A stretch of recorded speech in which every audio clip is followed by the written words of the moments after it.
আসসালামু আলাইকুম। Hello everyone, আমি ফারিহার আম্মু। আশা করি আপনারা সবাই ভালো আছেন। আমি আর ফারিহা ভালো আছি আলহামদুলিল্লাহ। এই তো ফারিহার ফাইনাল এক্সাম শেষ হয়েছে, ফারিহার নানা বাড়ি যাব, তাই আমরা প্রস্তুতি নিয়ে নিয়েছি।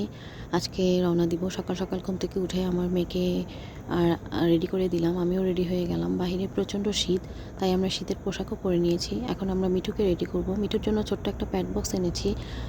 মিঠু তো ছোট্ট, তাই ওর জন্য ছোট্ট একটা প্যাড বক্স এনেছি। আর আমার মেয়েরও খুব পছন্দ হয়েছে। আর মেয়েও তো ছোট, ও বড় কিছু ক্যারি করতে পারবে না, এটা খুব সুন্দর করে ক্যারি করতে পারবে।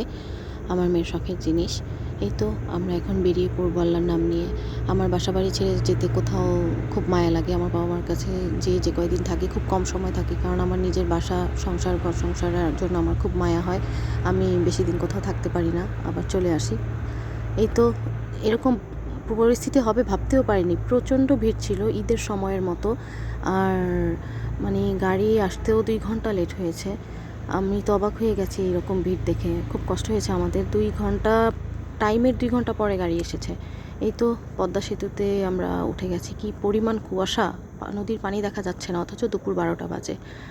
ফারিয়ার দাদা বাড়িও আমরা যাব কিছুদিন পর। আর ফারিয়ার নানা বাড়ি তো পরীক্ষা ছাড়া যেতে পারি না। আমি আমার বাবা মায়ের বর্তমানে একমাত্র মেয়ে। আর আমার ছোট ভাইটা বাহিরে থাকে, তাই বাবা মা অধীর আগ্রহে থাকে যে আমি কখন যাব আর কখন তাদের সাথে একটু দেখা হবে। আমিও আমার বাবা মাকে দেখার জন্য একটু অপেক্ষা করি। এই তো আমরা চলে এসেছি, আমার ভাইয়ের একমাত্র মেয়ে। আমরা কয়েকদিন একটু আনন্দ করব আলহামদুলিল্লাহ। আপনারা সবাই দোয়া করবেন। সবাই ভালো থাকবেন। আল্লাহ হাফেজ।